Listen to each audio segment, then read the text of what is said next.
the stories become active when characters choose to interpret them and filter them in a certain way. Um, Adam, it is an absolute honor and pleasure to speak to you today. Thank you so much for the time. It's a pleasure to speak, especially with that wall of. I'll be looking at all the details of what's behind you as we speak. So if I'm distracted, please understand. I I understand. That's no problem. The more comments I get from Back to the Future 2 poster and the Abominable Snow Monster, then you would be surprised. Uh, but Seven Veils is a beautiful film. It is intense. It is tragic. Um, can we talk? I know you have a long affinity with Salome. What is it about Salome that keeps bringing you back? that's a great question. I think it's a character that has rippled through so many works of art that I admire, and there's something foundational about this this presence, right? Like this, the fact that someone could go that far, it's so extreme. It's funny because um, I'm the opera is based on the Oscar Wilde play. So Oscar Wilde, having read the Bible story, and there are all these other writers that were kind of fascinated with her. But he's the one who came up with that incredible line, like nothing succeeds like excess. And this is the most excessive thing anyone could do, really, where you want to have someone's kiss. You want to feel what it is like to kiss them, and they refuse. And so she commands that he be beheaded so she can hold his head and kiss him. And like, so it's a crazy extreme act. It's not, necessarily in our time, like we're surrounded by so much madness, I guess, and like extremity. But I think it's the fact that she's the ultimate femme fatale in a way, right? She has this design, she has this plan. But in our production, there was this idea as well that it wasn't coming out of nowhere. Like there was something that had happened to her in this dysfunctional family that she's in that leads her to this. And so that, was an interesting way to take the myth because in the opera you have this dance of the seven veils, which is like seven minutes of music without, usually it's a dance, but in our production on stage we turn it into a flashback, and so it was kind of this window into her background. And so when it was being remounted like a couple of years ago, and again it's almost 30 years old, this production, I just wanted to find a different way of looking at it and through the filter of our present day, our present time. And this seemed to be like a good solution where you take the stage show, which was, on stage here at the Four Seasons Center in Toronto, but you build this film around remounting it. And so this character of Jeanine began to emerge, and I thought of Amanda, and like, could she become the new Salome? Like this, and that got me really excited. This idea of how the two sort of worlds would intersect, and how I'd be able to keep my investigation of this. Because you're right, it's been an obsession for a long time. Like it's very unusual to be putting on a stage show that's that old. But as I say, it's been remounted in a lot of places. So, and it's been really popular, right? So there's something about the story that's really communicating to audiences. And I think with the film, the idea was that you don't need to know anything about the opera to watch the film. You don't even have to like opera. It's using the work environment and retelling the story through the observation of these people in this workspace.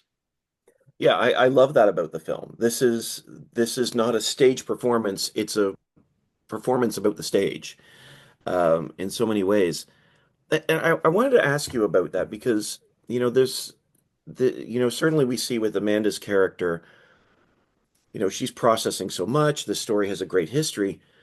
But I wondered in your mind, with a story like Salome, do you think that stories are living and active, or are they static to their time? Because we see this tension with her character trying to make or not tell this story in a relevant way in a modern era.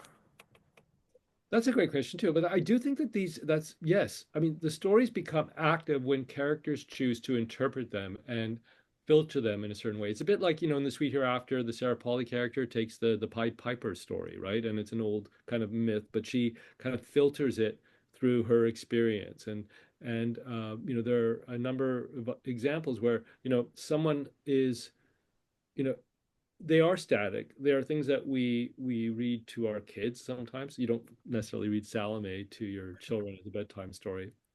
I wouldn't.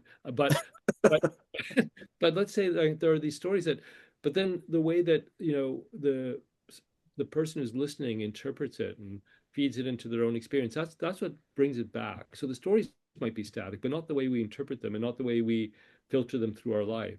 And that's what makes it, alive. And that's why, as I say, certain characters, certain stories, the fact that they, persist in, through generationally means that they are somehow really foundational, that there's something really compelling about that, these Greek myths, the image of a, Icarus going too close to the sun, or, these things that somehow um, are ways of understanding our own ambitions, our own desire, our own limitations. Um, yeah, it's it's exciting to me, this idea of how myth ripples through our world. Absolutely. And I agree with you 100% because there's a reason that we tell these stories and pass them down. They don't fade into the woodwork. But I wondered too your thoughts on this as a director, as an artist yourself, the relationship between telling stories and processing our own story, because we see that with Amanda's character in this film as people are confused about some of the decisions. Well, this is like, and well, isn't this what your father did? These sorts of things going on.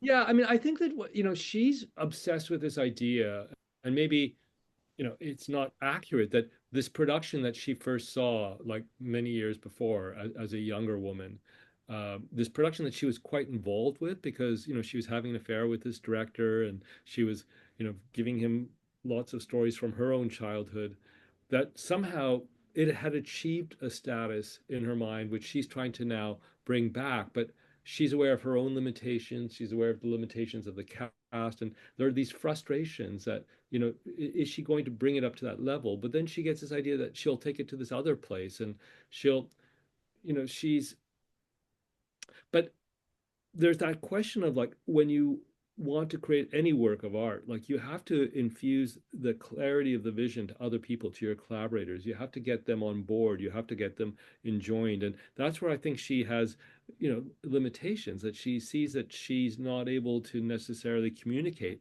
what a lot of this means to her Hmm. because it is ultimately quite private, and other people have kind of interpreted it a certain way, and certainly the original director interpreted it a certain way, and he's made this very strange you know um, bequest. Like basically, he's passed on the original director, and he said if it's ever remounted, this former student of mine has to be the person to remount the show.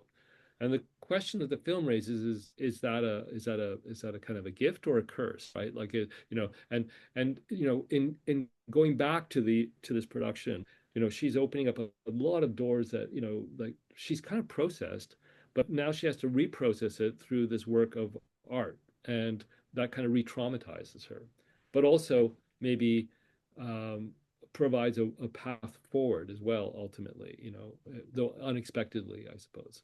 Yeah, it's a look. I think that what happens when you come up with these characters, like especially, and not only in this case the character of Jeanine, but Amanda playing Jeanine, like because of my own experience with her and having done Chloe, like it just felt like, oh, okay, this could be great.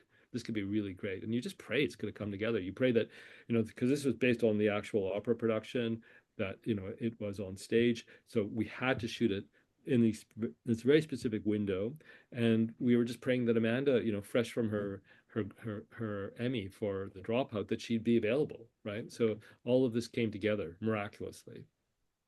Well, I'm glad you brought her up because she's wonderful in this film. She's so good. And I know, of course, with Chloe, you've worked with her before.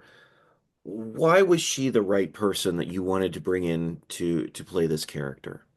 Because she's so available emotionally. Like, you kind of, there's something so, um,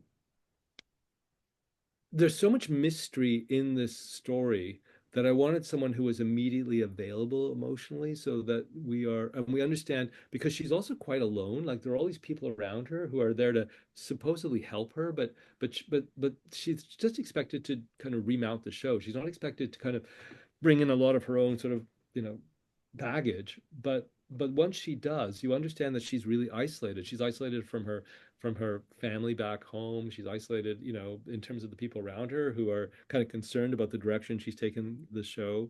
And, you know, so we really need to follow her in a way because it's such a unusual journey. And I just needed someone who was available, like emotionally available as she is.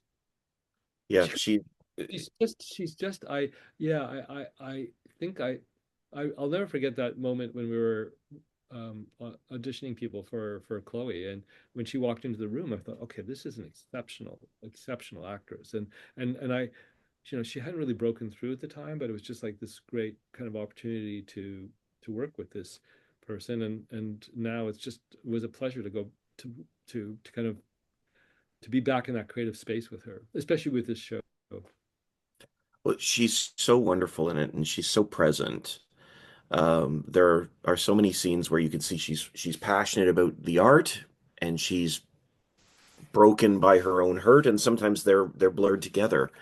Yeah. Um, I mean, they, that's the other thing too. I think because she's a singer, like I think she was genuinely kind of, I don't think she'd actually been in that space where, you know, the singers, the opera singers are not being amplified. It's like their voice. It's like this incredible instrument that they have that kind of breaks through, you know, and is able to soar, you know, to the highest rafters of a huge opera house, like beyond a like the 100-piece orchestra. Like it's like there's no amplification. And when once, and I think once people understand that, they go, okay, these are super athletes. Like they are, what they're doing is crazy. And you also understand, you know, how that voice can be broken. You know, like how if you push it too far, it's actually quite fragile.